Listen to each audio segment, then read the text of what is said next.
Hey, if you haven't yet, would you please take a minute to subscribe and ring the bell for notifications? Thanks very much. Hey, it's Comic Artist Pro Secrets. You're listening to Ethan Van Sciver, 25-year veteran of the comic book industry, great big Star Wars fan. Good morning. This is pretty cool news. Kevin Berwick over at MovieWeb. I don't know what it is. Why? Why do I have to go to Kevin Berwick? A lot of different sites reported this, other than MovieWeb, but I don't know what it is. I like Kevin Berwick's snappy prose. He's a really good writer. What can I tell you? Star Wars Galaxy's Edge photo shows off Disneyland's finished Millennium Falcon. I am frankly in awe. I had to stop for a minute and just drink in how great this photograph is and how great this theme park attraction looks like it's going to turn out to be. I lived in Orlando for about 5 years, and so I've walked through the park a million times. I know I know everything about it. But if this looks like it's 50 times better than Universal Studios Hogwarts, like Harry Potter World, which is a pretty immersive situation as well. When you're in there, you really do get the feeling that you are in Diagon Alley and all of this stuff. They did a great job of recreating the feel, the size, and the scope of Harry Potter. Now this looks absolutely phenomenal. Look how filthy everything is. And of course, it's not. You can see the structure. It's still being built here. But wow, does that look great? What is this ride going to be? Let's read this article and find out. They've got this full-size Millennium Falcon, and it's completed at this point, just sitting there waiting for me to come visit it. They've got one in Orlando. They've got one also in California, in Los Angeles. Disneyland has shared an awesome look at the finished Millennium Falcon from Star Wars Galaxy's Edge. So that's the name of the world that you can go to.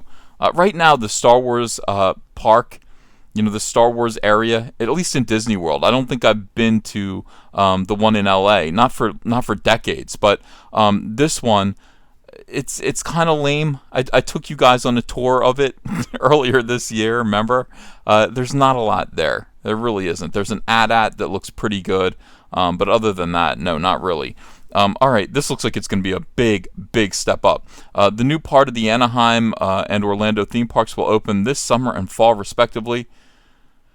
Oh, wow. So just in time to... all right, look, just in time for the movie to get people hyped up for Star Wars 9. I have to admit, I'm feeling a little bit in my heart. My heart is growing 3 sizes this day after being pissed off at The Last Jedi and Solo. I'm telling you, I'm a sucker. I'm a sucker for Star Wars. All right, so Star Wars fans are starting to get pretty excited about getting immersed in the universe. One of the key new attractions is the Millennium Falcon, which will reportedly be able to serve 1,800 riders an hour. What does it do? What does it do? Normally, with these kind of rides, they're kind of virtual reality rides. You'll go in, you'll sit down. Everybody's going to want to sit in the cockpit. Everybody's going to want to go sit in that cockpit, but probably they're going to funnel you in and then sit you in different rooms here, I guess, and maybe there'll be little cars that everybody goes in, or little miniature cockpits within here, and a fake screen that looks out, and so you have this feeling that you're in the Millennium Falcon and it's taking off and doing the Kessel Run. I don't really know, but yeah, everybody's gonna want to go sit in that cockpit. I know I will. I'm dying to find out what this is. Which is pretty impressive. Lucky members of the press have been able to ride a test version of the attraction, and early reactions have been positive. Yeah, I would say so. The picture that Disneyland released shows off the iconic ship. As construction continues around it, there's still quite a bit more of work to go before Star Wars fans will be able to check out Galaxy's Edge. But the wait is nearly over. Yeah, it sounds like it's just 9 months away. When it was announced that the Millennium Falcon was completed, aerial pictures of the new area of the park started to spread online, showing off an impressive amount of work by the team responsible for building. While 1,800 riders an hour for the Millennium Falcon is impressive, it's not as efficient as some of Disneyland's other rides. So that's what I want to know. Pirates of the Caribbean handles 2,800 riders an hour. Big Thunder Mountain can handle 2,200, and Haunted Mansion is able to pull off 2,100 riders an hour. So you're going to wait in line. Prepare to stand in line for 2 hours or so. And I will. The key thing, people all rush to go to Disney World. They get there first thing in the morning, and then they, of course, you wait in line for 2 hours because you get there with the glut of people that think that you have to get everything done right away. I'm telling you, go at night like I did. I went at 5 p.m. and there were no lines. There were absolutely no lines because everybody was kind of done doing all the rides, and people kind of cycle out. People think that they have to get there at 10 a.m. to get their money's worth, but I'm telling you, you get tired out after 3 or 4 hours at Disneyland. You get tired, and then you either go home or you're done, really. Go there at like 5 p.m. and you can just get. That's what I'm going to do. I'm psyched for this. This is so great. All right, in comparison, blah, blah, blah. But that's only if things are running smoothly. Additionally, when Star Wars Galaxy's Edge opens, both theme parks are expected to get some record-breaking crowds. Oh my gosh, which will make for some pretty long waits for everything. I'm really excited about this. Disney attracted 18.3 million visitors in 2017 alone, which puts an average of about 50,100 visitors per day. The current capacity of the park is around 70,000 visitors a day, which will increase once the new 14-acre area of the park opens.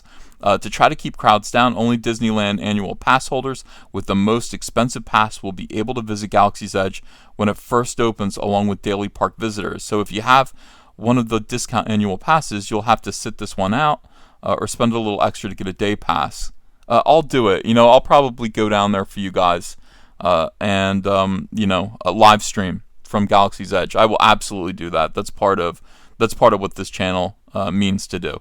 Additionally, the summertime is when a lot of the cheaper annual passes have blackout days, so that should cut down on a fraction of the new visitors who are excited to see the Star Wars rides. With that being said, it's been estimated that the wait for Millennium Falcon Smuggler's Run and Star Wars Rise of the Resistance will be about 6 hours. Oh my gosh.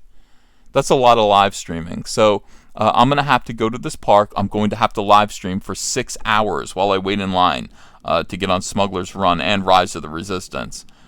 It has been rumored that both Disney parks will be implementing a new version of the Max Pass reservations, which will reportedly be the only way to get on the rides.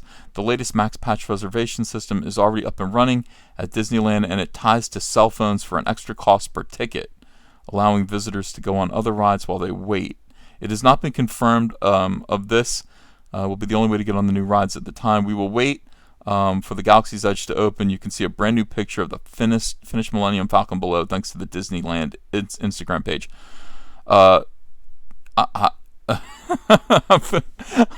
Lately, some really good stuff has been happening. I don't know. I'm really happy about this. There's been such terrible news for Star Wars fans, such awful news.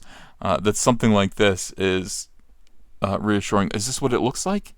Is that the ad? Oh yeah, so yeah, they're gonna make you get into a little. This will be like Back to the Future, the ride. They'll make you get into a little cockpit, and then they'll do 3D virtual reality all around. These windows will be virtual reality screens. They'll be 3-dimensional. You'll probably wear 3D glasses. Wow, is that cool? And you can touch buttons. They let you touch the controls all around. See, so you can be like Chewbacca. Yeah, this looks pretty terrific.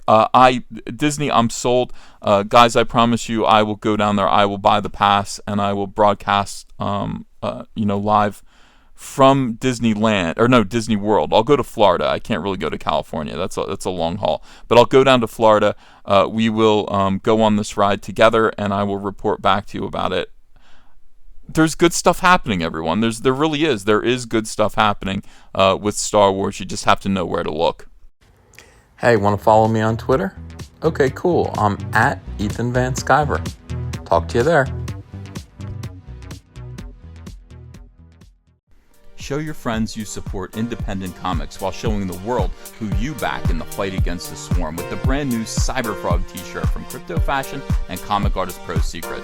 Sizes come in small to 5XL, and take your choice of colors between navy blue, white, and black. And if you haven't yet, go ahead and order the Fandom Menace, Go Get Daddy's Belt, Tico, and Soilo t-shirts as well.